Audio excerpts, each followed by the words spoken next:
Да, продолжуваме со емисијата, како што кажавме тука во студиото го имаме професорот Рубен Земон, истовремено и претседател на партијата на ПОЕН.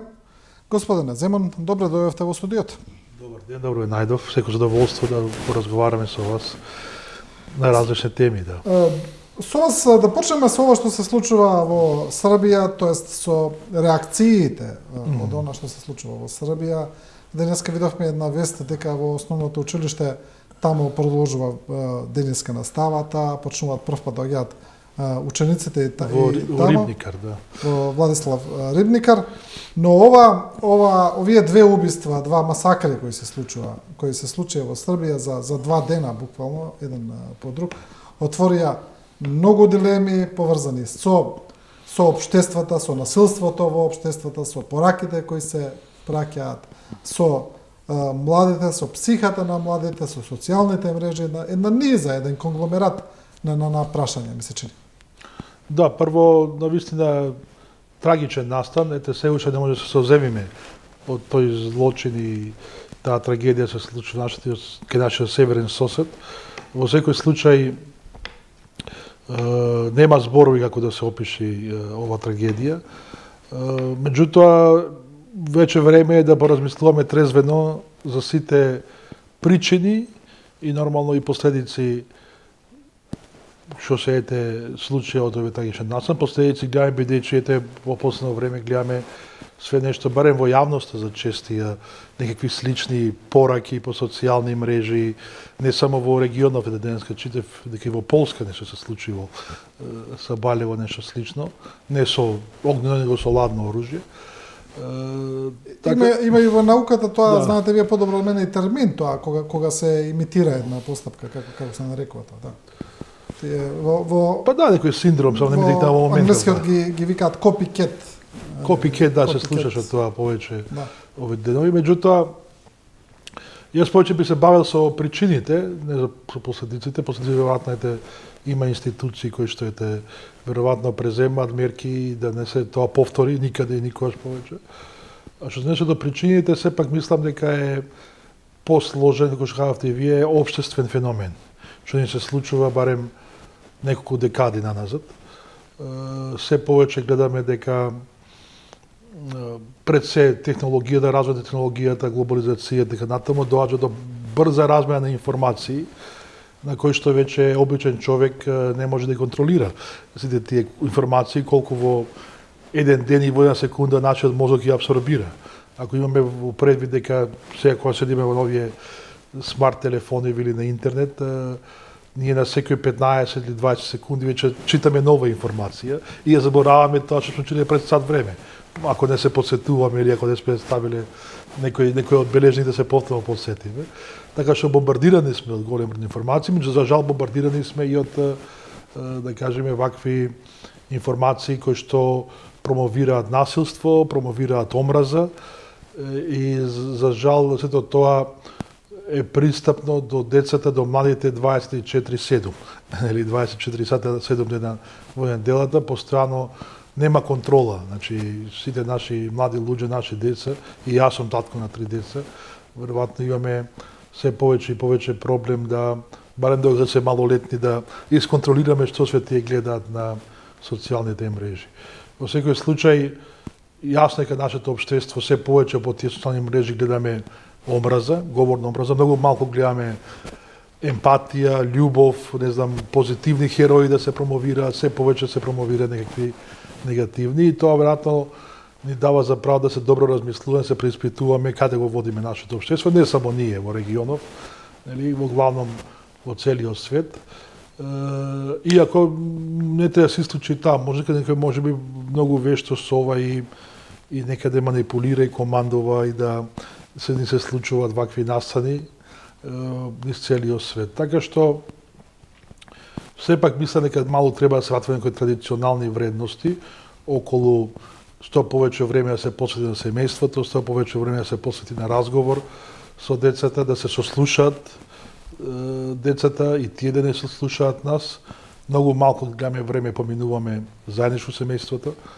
Ако се сеќавате кога се случи ова со пандемијата на ковидот, или кога бевме сите веќе изолирани, имавме и голем процент на на развод на браковите, што кажува дека многу малку и со мажот и жената, нели, спроведуваат време да споделуваат, нели, и информации и да кажеме и емпатија и љубов и да заедно се грижат за своите деца. Да, ова Поради што тоа и поради тоа нели се јави тој голем број на разводи на бракови. Ова што го зборувате во поглед на семејството, тоа е една од дилемите кои се отворија после овој случај, именно веднаш на прва реакцијата на јавноста и тука и во Србија и ми се чини секаде беше државата, па државата треба да направи она, треба ова, треба регулација на ова и тоа е во ред, легитимна тема е. Дури бара затварање на некои медиуми во Србија. Да, во Србија се бара затварање на медиуми, забрана на реалите шоуа, еве и кај нас се зборува за забрана на TikTok во училиштата, евентуално ќе зборуваме сето тоа, но јас сакам да ве прашам токму ова вие што го кажавте како поента, но нели сепак клучот е во семејството? Тоа е основната клетка, тоа е поедовната точка. Бидејќи натаму во ред сето тоа треба да има нормално стратегија, ајде да речеме, за сите овие негативни појави, но дали е сепак клучот семејството, дома? Да, јас мислам дека клучот е во семејството. Семејството е основната клетка во општеството, нели. Од тука, нели, пред се во знаете, треба да разликуваме и тоа ги обвинува и школите во главном. Да. Меѓутоа школата има повеќе едукативна функција, воспитна функција сепак мора да остане во семејството.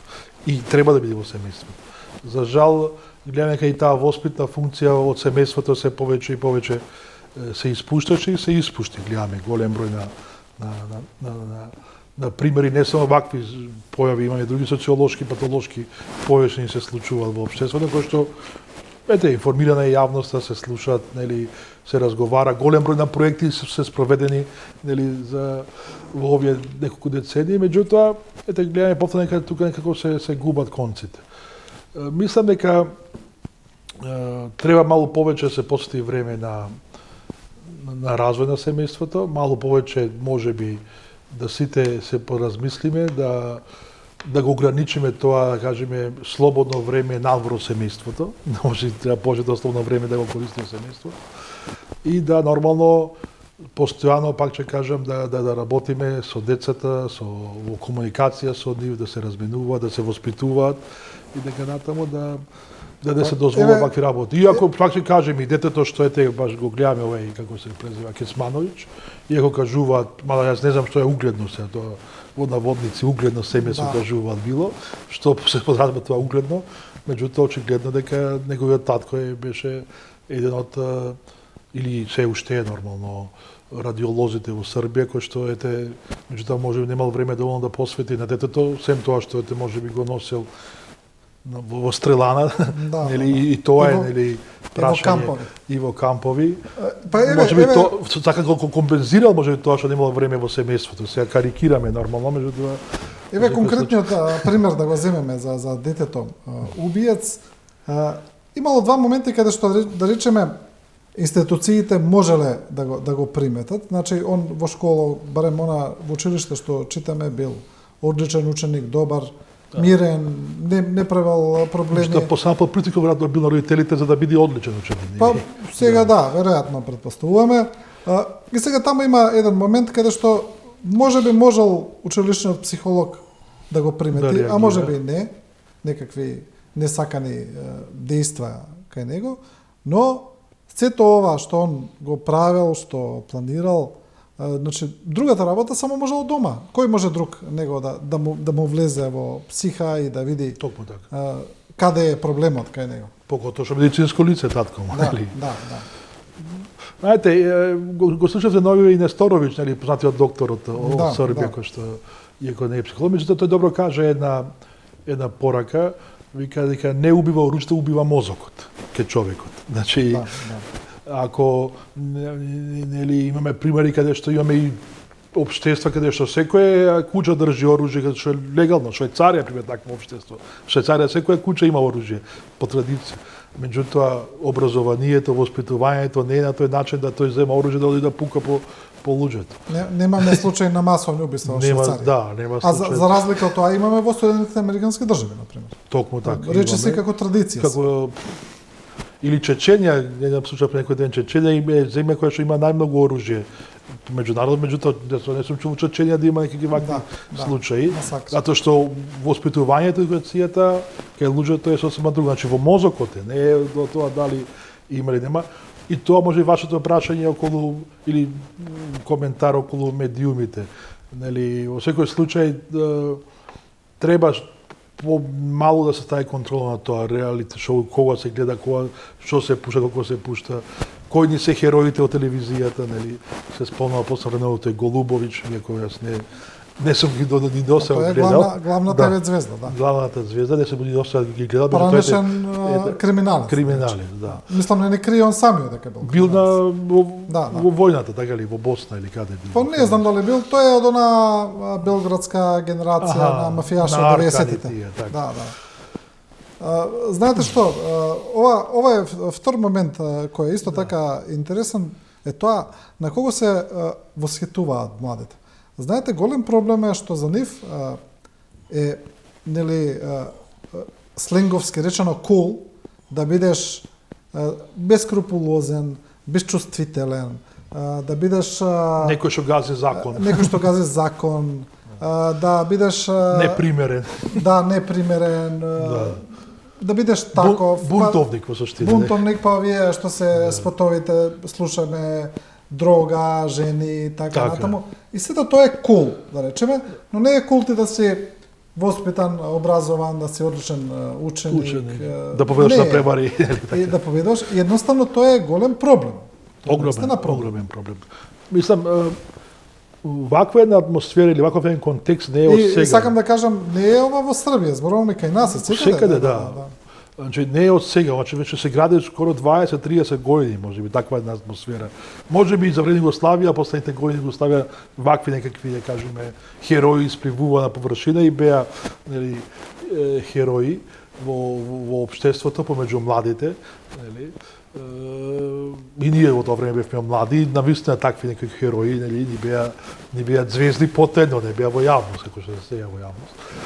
Така што во секој случај тука треба да се поразмислиме. Дали се тука можеби сите, да кажеме, столбови на општеството, не само владата, значи и академската заедница, и експертската заедница, и педагозите, и школите, и научната јавност, да кажеме, овие што се бават со истражување, научно истражување, сите може тука на некој начин не само што се пофрливме, не се доволно посветуваме на овие проблеми. И уште нешто, знаете, последно време многу се појави сега дискусија дали ова ни доаѓа од исток или ни доаѓа од запад. Повторно таа поделба исток-запад и тие вредности од надвор ги апсорбираме и ги обвинуваме дали исток или западот е за тоа виновен, меѓутоа многу малку истражуваме во нашето општество, нашите феномени што ги имаме, сигурно овој феномен на турбофолк, да кажеме, иако не е тоа негативно нешто, или турбофолк како музика, меѓутоа тој феномен каде што и се поврзува се тоа наследство со турбофолк барем во Србија. Па, Да, тоа е таа култура. таа култура, масовна култура, Поврзана. што тоа го нема на западот, се да кажем, така или на исто, така што сепак мора да кажеме дека некои феномени ни се тука автохтони, не ни се, нели, Тоа сега да увезени. ве прашам, веднаш на прва гледам реакциите, па да тоа се тие западни вредности, Така. па знаете, но Од дали Америка не доаѓа. од Америка, но дали се западни вредности на вистина? Мислам, интересно беше еден српски психолог гледав на отворена емисија, вели, па како вика тоа западни вредности? Како вика тоа не е само негативности, како не увезехме вредности да не фрламе ѓубре, да сме чисти, Така е. да не крадеме, да се изградиме општества како што се Па и западните. на истокот имаше маса во Казан, кога беше Да, туку вели само ги под наводници ги увезуваме западните тие вредности. Негативните, Како, негативните, да. Но дали се навистина западни не. вредности? Ако се вратиме на војните на Балканот, на 90-тите, Така е. имаше геноцид во Босна и Херцеговина, имаше се тоа што се случува, да не се навраќаме. Така е. Значи, дали се навистина западни вредности? Тоа ми е Па прашање. мислам дека нека нема влијание и од исток и од запад, меѓутоа имаме и наши автохтони вредности. Значи како се во културата, во традицијата што ни е, нели, и во традицијата наша, секогаш имало влијание во носијата, во обичаите, во музика и така натаму и овде. Значи, имаме нешто што е автохтоно, имаме увезувано од други култури, од други вредности и не треба да го обвинуваме Западот во овој случај. Значи, вакви злоста што имали на истокот, сеќавате пред колку години беше во Казан исто, каде што се случи околу 20 луѓе, еден човек уби како беше во школа или така. Исто се влезе. Добро, во Србија пред неколку години имаше уште едно вакво масовно убиство. Па и лани во Црна Гора имавме во Никшич. Да. Да не го заборавиме она големото убиство што беше во Норвешка на Бредвик, кога отиде. Колку 90 души или една од најголемите. Една од најголемите. Така што секаде се случуваат, може да се случуваат вакви феномени. За жал, меѓутоа прашање е дали тоа е феномен стварно од психопат или тоа може би од општествени, да кажеме, некои си процеси што ни се случува и колку ние на тие процеси може да станеме. Може би се за жал дека ова се тоа и политизира, гледаме веќе во Србија опозицијата веќе бара протести, оставки, затварање на медиуми дека натаму што мислам дека мало и се и политичка димензија ќе тоа ќе добие. Колку тоа може да помогне, бидејќи навистина има дилема тука. Воред, кога зборуваме за тие реални шоуа, задруги и така натаму, каде што некогаш има насилство, се промовираат некои неморални вредности и така натаму, како што ги гледам колегите кои дебатираат, ама така и кај нас. Има институции кои сега ги регулираат, треба да ги регулираат тие работи. Зошто не го прават, тоа е прашање. Во Србија има агенција за медиуми, друга, поинаку се вика, но имаме и ние, не е важно. Дали може забраната нешто да постигне? Еве кај нас сега е дебатата, дали да се забрани TikTok во училиштата. Прво е прашање дали може да се забрани технички сега. Зборувам многу тешко. Тоа единствено на ниво на држава нешто треба да се исклучи, но повторно може да се најдат начини да се заобиколи, да. Да, има држави кои се исклучено, Иран, Турција, да. Второ е прашањето дали е тоа дали нешто ќе се постигне со такви ригидни забрани. Дали е тоа стратегијата да се бориме против ова насилство? Мислам ќе се добие контраефект, а тоа што после ќе се најде некои прокси сервери каде што тоа ќе го возможно, така што не само се забрани, треба да се воведат и големи казни и кој тоа ќе го прекрши после може се проблеми кај многу, да кажеме, ригидно општество, да не кажам може би чудиме го некој си религиозен фундаментализам или тоа треба поврзано и со такви процеси. Сепак мислам дека во TikTok немаме само негативни, во TikTokот има некои позитивни, убави работи. Сега зависи кој зашто го користи, така ли еден компјутер некој имаме некој го користи за забава, некој го користи за гледање филмови на YouTube, некој го користи за наука, некој го користи за истражување, така што секој си има или што знам еден фудбалски напредок кога гледаме некој го користи стварно за да ужива во спорта, некој го користи за политички пропаганди, некој го користи, не знам, да излезе гол на терен да истрча, или такви случаи. Повторно се враќаме на воспитание и образование. Токму така. И тука е мислам проблемот. Воспитување, образование, диалогот, развој толеранцијата, емпатијата, и љубов, ние многу малку промовираме не мислам колективна љубов према другиот, према ближниот, многу мало промовираме поезија, проза, убави уметнички дела да се тоа промовираат. За жал ние денес кај по програмите воопшто немаме уметност. Немаме образовни програми или опстанок, треба да гледаме во тие каналите што се, не знам, National Geographic, така да видиме корист од природата и така натаму или од National History, значи ние многу малку произведуваме и такви програми и многу малку ги промовираме тие што навистина ствараат вредности. Така што мислам дека навистина треба малку сите. Тоа сепак може почнува, пак ќе кажеме, многу поврзано и со самата политика, меѓутоа и политичарите тие кои што се бираат ги гласа народот. Така што во главном целото општество треба да на некој начин поинаку размислува, а пак ќе кажем, почитаме од тоа образованието пред се и воспитувањето. Тука мислам дека малку сме ги промашале како општество на Балканот работите. И што е нормално, ние сме земја транзиција, во една таква транзиција која се случува, која се урива вредности од систем на преходното општество и систем, се залутува, меѓутоа ние се уште лутаме, нели, како партизани во шума, што се каже еден сленг, нели, лутаме да го најдеме вистинскиот систем и на образование и систем на градење на општеството. Уште ова прашање да ја заокружиме темата, евидентно е дека кај нас во регионот во овие држави кои се уште во некаква транзиција се реагира секогаш отпосле, постфестум, после случувањата. Значи ние сме немале пред тоа стратегија да влијаеме на овие негативни последици. Секогаш го правиме тоа после. И кај нас ние тука во студиото сме зборувале многу за таа фамозна за тој фамозен проект сега стратегија едно општество за сите кој требаше на некој начин да биде некаков кохезивен фактор, некаква стратегија која ќе се обиде да направи некакви позитивни промени, но ми се чини дека и тоа некако како да се напушти така не се промовира понатаму како што беше.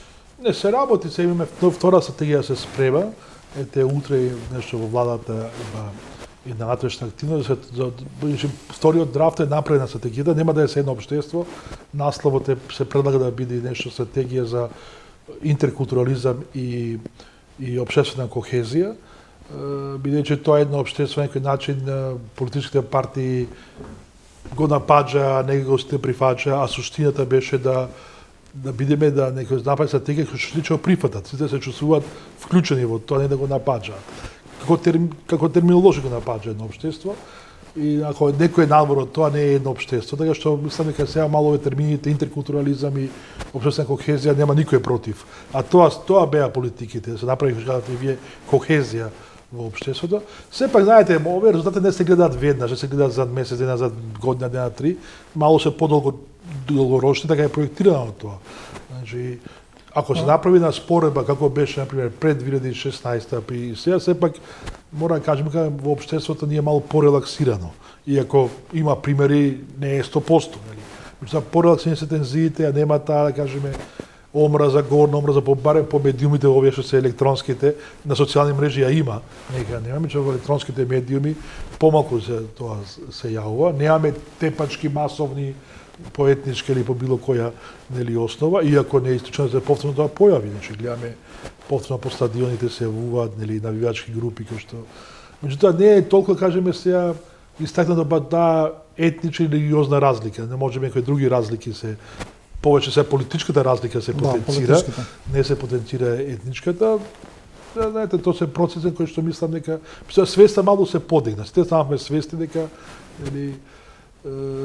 дека треба да живееме, се почитуваме еден со друг, да се признаваме еден со друг со нашите вредности и култури.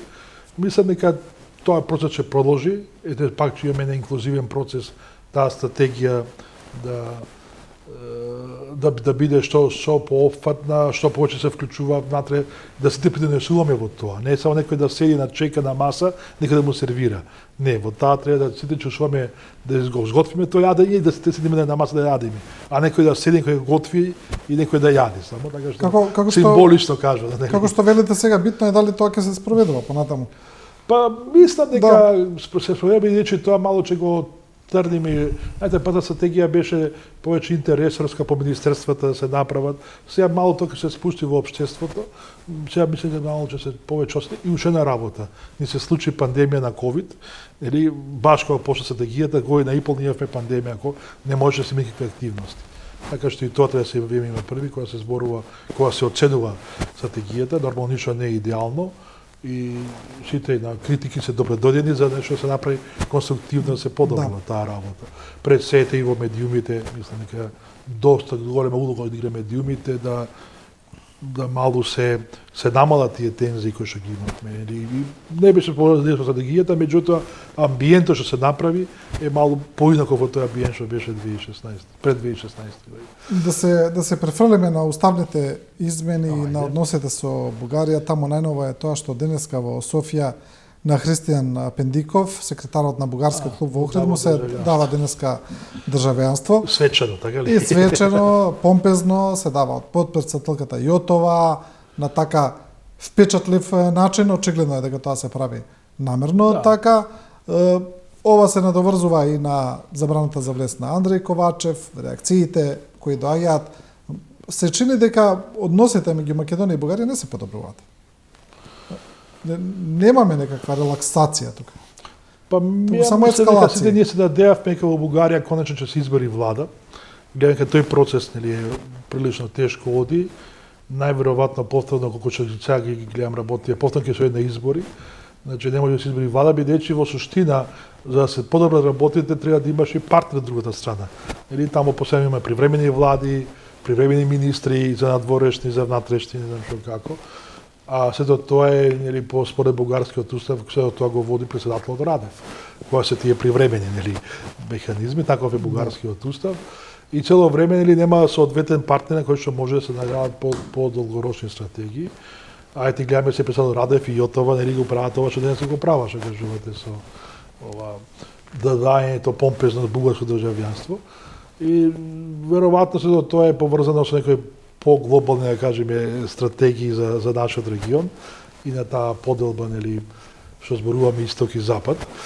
И веројатно ќе се сочуваме подолго. Сепак Македонија мора да кажеме и тоа дека Каде се влијанијата за сега? Нели- Ако зборувате за тоа, значи имаме судир, да речеме, на источно-западно влијание. Токму, така. Каде се влијанијата? Каде го гледате? кај нас или кај нив? Па еве кај нив, да речеме. Па ете кажавме дека сепак писателот Радев е повеќе нели да кажеме е проориентално ориентирана, ориентално мислам на Арабија и на Турција, него мислам на посеверно, на Русија. Така што знаеме дека тој бил и пилот, нели таму, руски пилот бил. Сето тоа има такви влијања, а и политиките што се прават е јасно дека се повеќе сака да го закочи, да го успори интеграцијата на нашата земја, да ја успори према да имаме брза интеграција во Европа. Сето тоа оди нели во прилог на тоа што кажуваше и Путин пред неколку години дека овој регион Западен Балкан не треба да нели да биде дел на НАТО, треба да биде дел на Европската унија и тоа се нели ја би сам глобални. Ако се сеќавате и Џон Кери кога имате 8-9 години кога кажа дека сепак и Македонија е во таа линија на огнот. на разделот, како беше, линија на разделот. И нормално сите тие изјави не треба да се така земаат лесно, треба да се анализираат, тоа се сепак изјави на големите глобални играчи и треба да се секогаш да се внимава на тоа. И мисля дека се тоа што се случи и што се случи со останалите измени и треба да се гледа во таа големата слика, во тој голем контекст. Меѓутоа, од друга страна, ние треба нели да се одиме по нашата европска агенда, нели сепак ние успеавме да преговорите се започнати, сега има таа дебата не се има, нема преговори. Да. Скринингот е дел на преговорите, значи самиот скрининг е тоа нели дел на преговорите.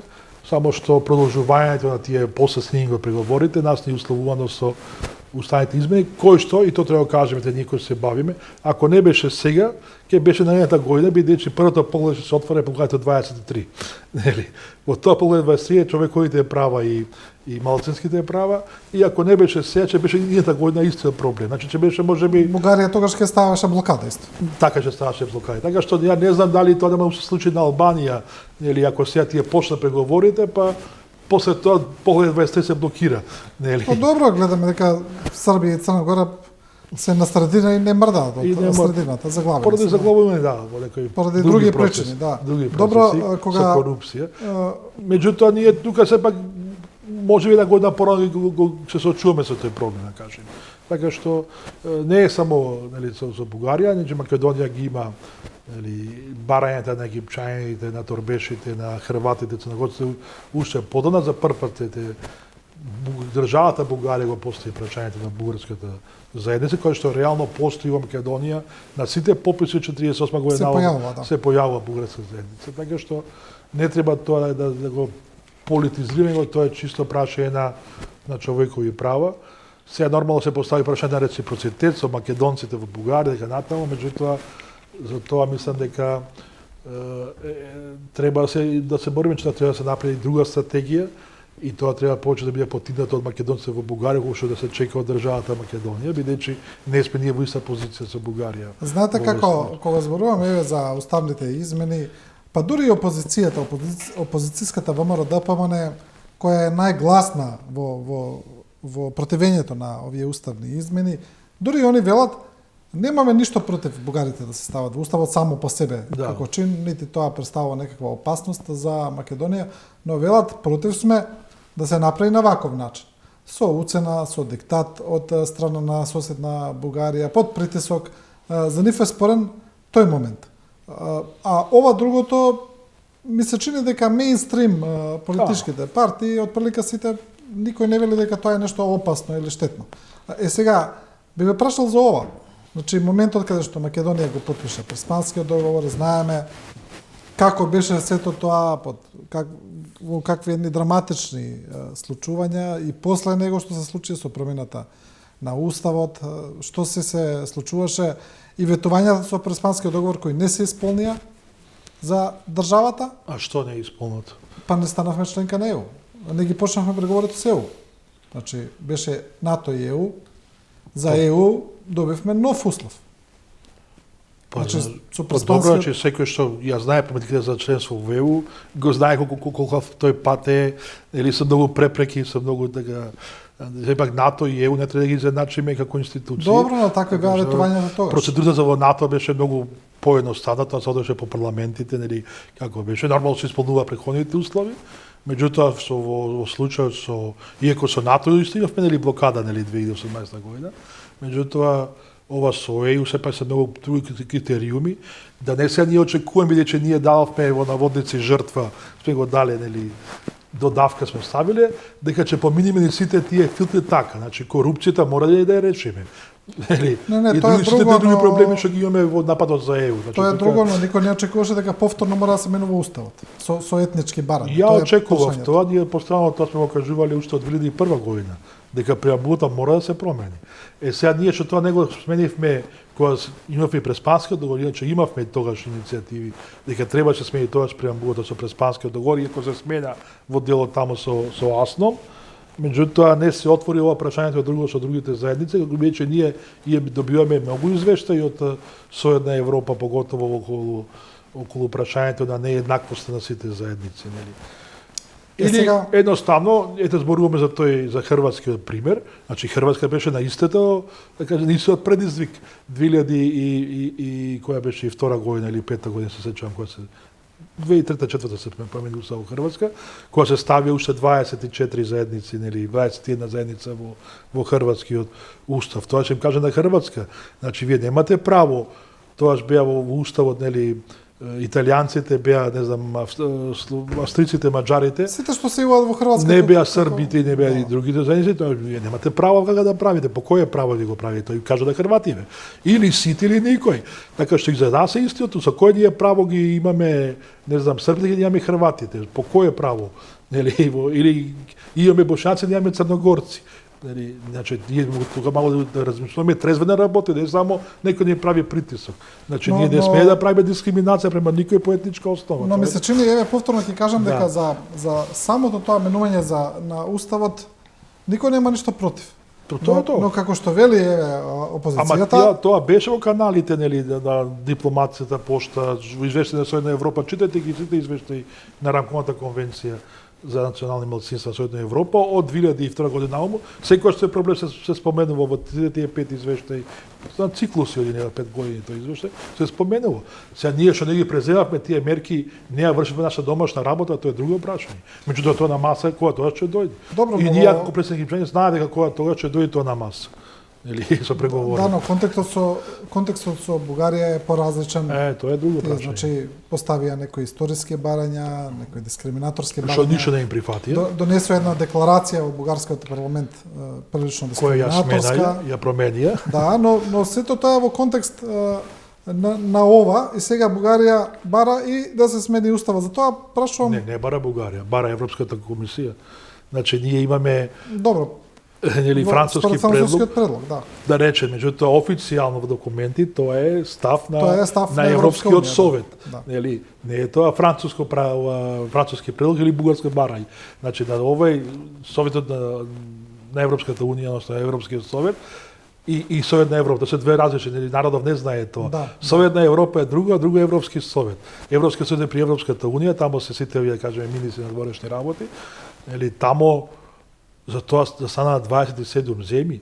Значи ние преговараме сега и овој услов е на Европската унија, не е услов на Бугарија. Тоа што Бугарија успе да излобира и не само да излобира, мора и да го кажеме јасно пред јавност.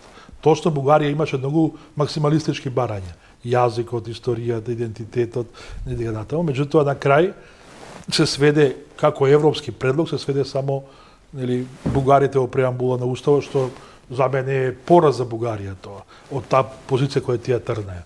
И го ставија нормално, а тоа ние го подпишавме со бугарите, договорот за добрососедско пријателство, каде што ние сами се ставивме или може би избрзавме, не знам што, околу комисиите за историја, иако тоа е така се решава проблемите во светот, значи така го рече проблемот Франција со Германија околу некои историски прашања. Прашањето што ни наметна некоја побрза динамика да го тоа решаваме. Иако од тоа што досега како заеднички плошници, ова што за цар Самуил, јајте како етнолог кажам сосема коректно тоа, комисиите двете што се согласија, со другите прашања не знам, меѓутоа тоа што за цар Самуил е сосема коректно, од научен аспект да кажеме, не се зборувам за политички аспект. Интересен би е ставот на владата во последно време, значи еве од законот за затварање на бугарските клубови, каде што се примени еден поригиден став кон целото прашање. Очигледно е, после за време на прославата за роденденот на Гоце Делчев, кога на граница не се пуштија оние бугарски државјани кои сакаат да влезат, и тоа со некакви објаснувања дека нема струја на граничните премини, тие формално не беа вратени, но едноставно од технички причини не можеа да влезат. Па сега до директното враќање на Андри Ковачев, но и на Милан Врбески и на останатите кои биле со него, 4 лица. Како владата да завземе еден малку поригиден став во односите со Бугарија за разлика од порано. Не знам дали го имате истиот впечаток. Па дури и во изјавите се такви. Него мало по изјавите се такви и на премиерот Ковачевски и на министерот за внатрешни работи Оливер Спасовски. Поостри се изјавите за разлика од порано. Па и повнимателни. Сепак не можеме да дозволиме, ја мислам, како држава, сериозна држава, да доаѓаат. Сепак тие се официјални лица, сепак тие се не се само обични граѓани, тие се европратеници, така ли, кои што сепак доаѓањето нивно во друга земја треба да биде најавено, нели, информирано зашто се доаѓа. Сепак тоа се официјално, а нивното искуство што ги имаме од нив што доаѓаат кај нас, секогаш прават некои си митинзи, провокации, дека негативно дека се прават, така што мислам дека не станува збор за обични граѓани, него станува збор за официјални лица, сепак тие се европратеници, така ли Ковачки, Джамбаски. Тие и сите што доаѓаат со негова придружба, значи ако тој доаѓа, секогаш доаѓа со некоја агенда, и сепак агенда треба да биде на некој начин, да кажеме, политизација. Да. Брате, мора да има информација. А што ако таму им се случи нешто, или тие држат и доаѓаат нашите радикални некои струи и се направи таму тепачка, така ли? Значи држата мора да биде предострожна. Ако овој не се јавил со агенда што како планира, мислам дека тоа треба да се среди. Може би не е да кажеме демократски, тоа на тоа се нели и Вархеј реагираше комесарот, меѓутоа јас мислам дека моје мислење, лично мислење е дека сепак во оваа ситуација подобро да биде превентивни, нели, да предострожност да имаме голема и да не дозволиме повторно провокации од такви кругови. Сепак пак ќе кажам, тие не се обични граѓани, тие се официјални лица со мандат. Но интересно е дека во реакциите на европратениците и на Оливер Вархеј, но да речеме и на Манфред Вебер, председателот на ИПП, или на Илхан Кјучук, известувачот за Северна Македонија во Европскиот парламент, сите употребуваат една фраза каде што вели недозволиво е да не се пушти европски пратеник да влезе, да се врати. Но кога тој европски пратеник, како што е Андреј Ковачев, ќе каже дека македонскиот јазик влече корени од бугарскиот, дека македонците се бугари, дека историска Бугарија се протега од Охрид до Црно море, тоа се негови изјави. Така. И сега од Черни до Черно море. Да. И сега тие европски представници тоа како да не го гледаат, едноставно се прават слепи и глуви пред тие изјави, кои се прилично мислам наверливи, дискриминаторски за една држава, за еден народ, и ги промолчуваат, ги игнорираат. Едноставно но само излагуваат со став, но недозволиво е да не се пушти европски пратери. Гледате ли тука едно лицемерие од страна на Европската унија? Па не, и тамо има принципи. Значи, принципот на слобода на Или говор се оној, почитува. речеме, Ангел Джамбаски салутираше нацистички поздрав во Европскиот парламент. Тоа беше во парламент. Па после да. се вадеше не е нацистички, па беше казнен со некакви плати. Добро, тие Зашто? си презедува Да, санкции. да. Сега околу говорот, значи, најде не се знае точно до ден денеска, за тоа се труди и науката и политиката, да се знае точно каде граница меѓу слобода на говорот и говорот на омраза. Нели, Ковачки и овој Джамбаски играат баш на таа граница, помеѓу слобода на говор и говор на омраза. Нели, ако таа изјава, ете, тоа го кажувам, ако можеби методолошки треба да се постапиме поинаку. Ако се дозволеше негово влегување и кod неговата изјава после предизвикуваше последица да има некои си тепачки или насилство, веќе преминува во говор на омраза, така. Иако не е тоа криминалното омраза. Така што на таа игра многу вешто играат. Не знам колку ние сме вешти во тоа, значи ако веќе презовме што да не ги пушти, мора да имаме и соодветна дипломатско образложение. Нели зашто не е пушено како Мора да сме свесни за последиците. Мора да биде свесни, така што сепак тоа зависи и колку имаме ние нели, но способни кадри да можеме да се справиме со бугарската дипломатија. Но ние така направивме со клубовите, господин Земан. Значи, Да. прво дозволивме Дозволивме. отварање и тоа спротивно на процедури. Значи, Така. Министерството за правда не даде мислење, се употребува некакви задни врати за да се отворат преку централниот регистар, да се регистрираат и така натаму, за после да мора да се носи закон и тие да се бришат. забрана, да. Па сега тој дава на Бугарија муниција за нивните тврдења, дека се дискриминираат бугарите и така натаму, покажува дека не се размислува многу темелно во оваа насока. Не, него се тоа е, тоа се процеси, тоа е дијалектите, се развива. Нели, колку ние последно тоа замерува сега, па уставот кај нас се смена колку амандмани има, на 30 и нешто амандмани, така ли имаме на уставот? Да. Па затоа што првичната верзија на уставот не чинела, не се одействувала на реалноста и не се одействувала не одговарала на позицијата на еднината. Кога се прави устав, барем тие што го прават, уставот треба да действуваат барем најмалку 30-40 години унапред да направат нели некоја си рамка, да не се менува често уставот. Бидејќи ако ние постојано го менуваме уставот, значи не чини оригиналниот текст, првичниот, а дека не чинат промени што се прават. Значи малку и во ова доаѓаме кога се прават законите, во главно ние носиме закони многу брзо, нели? Ако се зема барем да направи анализа, мислам че има се дека анализа колку закони носи, не знам, Германија, Англија и колку тоа спората процедура оди или Британија, не Англија, за донесување на закони, колку ние носиме годишно закони, тоа навистина ние преедначиме. И значи кога се носи еден закон, тоа мора да има една подлабока анализа, па јавна дебата, па втора јавна дебата, па амандмани ако има и каде. Се тоа нели треба да оди споро. Бар ми се чини дека просекот на донесување на закон во Германија и ми се чини 1 година. Не се лажам, а читав тоа пред колку години. Или кога бев пратен дека тоа ги читав. Нели 1 година е во Германија процедура се донесе закон. Значи јавната дебата трае прилично долго. Кај нас имаме ние и брза постапка европска знаме и без европска знаме имаме хитна постапка, нели, усвојување каде се донесе, че може да се донесе закон за месец дена. Што е страшно, нели, тоа треба да учиме. Демократија се пак се учи, ама не само да се учи во администрација, треба да научи народот, електоратот, бидејќи електоратот го бира парламентот и какви луѓе се во парламентот. Се доаѓа може да тема колку народот воопшто граѓаните може да влијаат нели во изборните листи и колку може нели да влијаат кој ќе биде. Така што сепак ние сме мала демократија, се развиваме, да учиме, ама тоа што учење тоа е некој против нас, некој не напред. Треба да се научиме тие во нормален процес, сите тие процедури. Добро, да видиме за крај темата промена на изборен модел, една изборна листа. Многу се зборува сега, процесот го води NDI.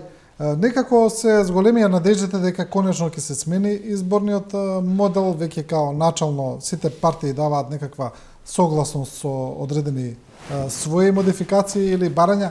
Како на вас ви личи целата работа? Мислите ли дека ќе се смени изборниот модел конечно?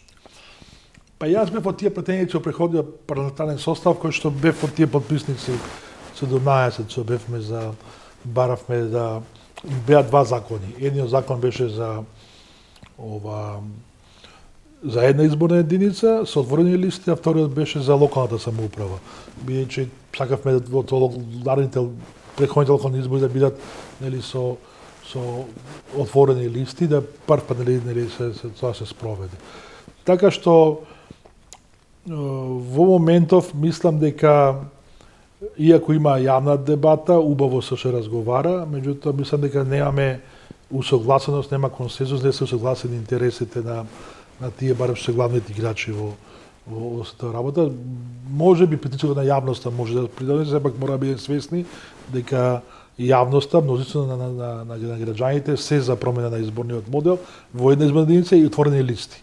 Значи овие две работи граѓаните ги сакаат, бидејќи пак ќе кажам тоа што зборевме пред некоја минута, сакаат директно да влијаат кој ќе биде таму пратеник, а не да влијаат само врхучка на некоја политичка партија или коалиција и тие решаваат кој ќе биде пратеник, кој ќе иако и на отворени листи пак ако не е ставен како да кажеме во листа, не може да биде гласан, така ли било кој. И да се тие отворени листи, пак ако не е ставен во листа, не може да биде гласан. Сега, Америка ни е добар пример, барем кој се биде председател, има... Но има и Донтовиот модел, тука има и други проблеми. Да, Донтовиот модел е еден од моделите кој што ги мели малите партии.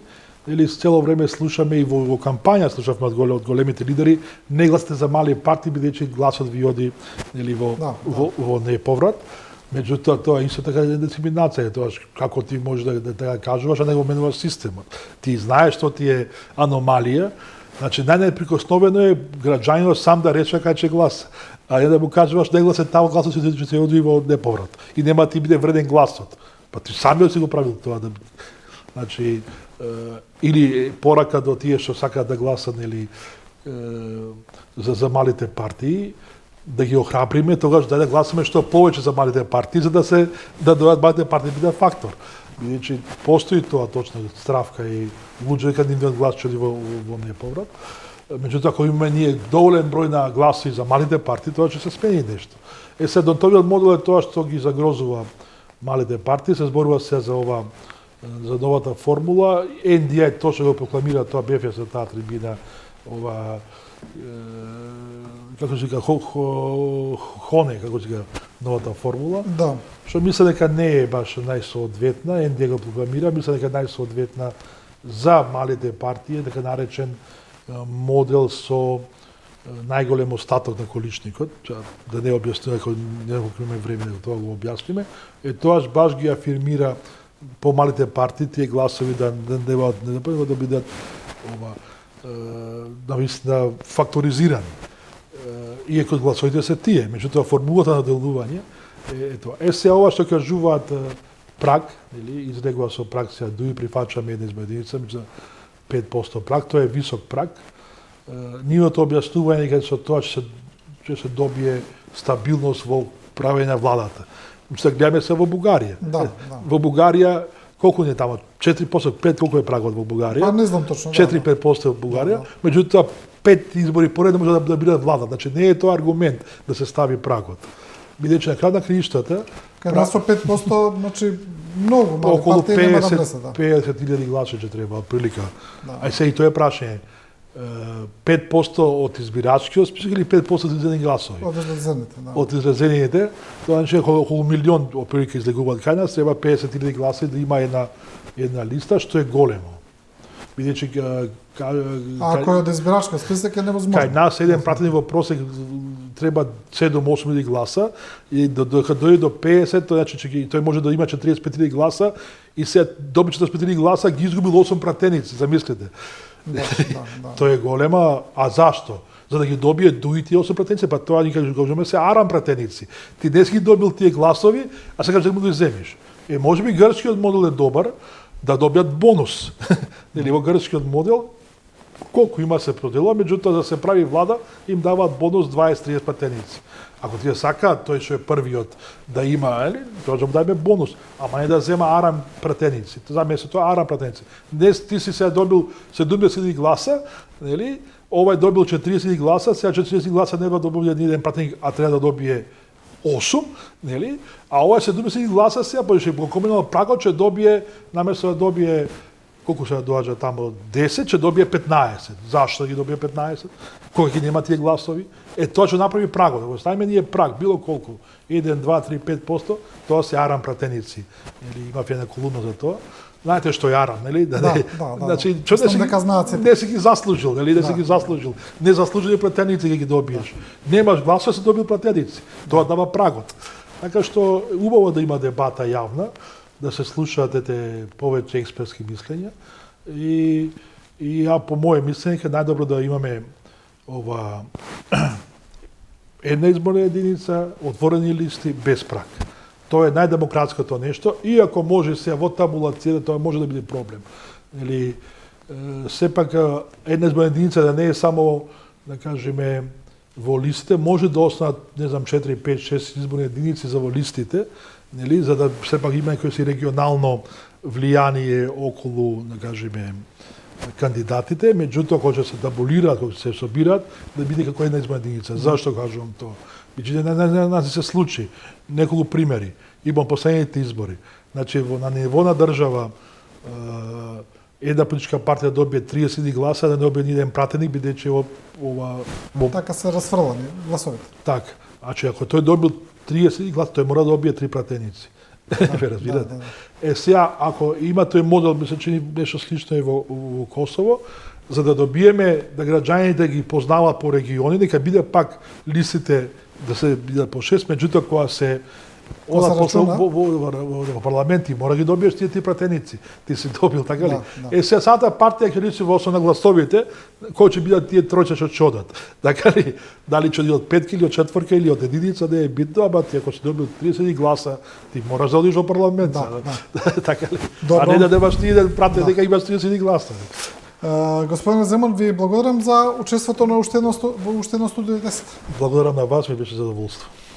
Почитувани следевте Студио 10 на телевизија 24. Останете со нашата програма, за бргу ќе ги видите и најновите вести.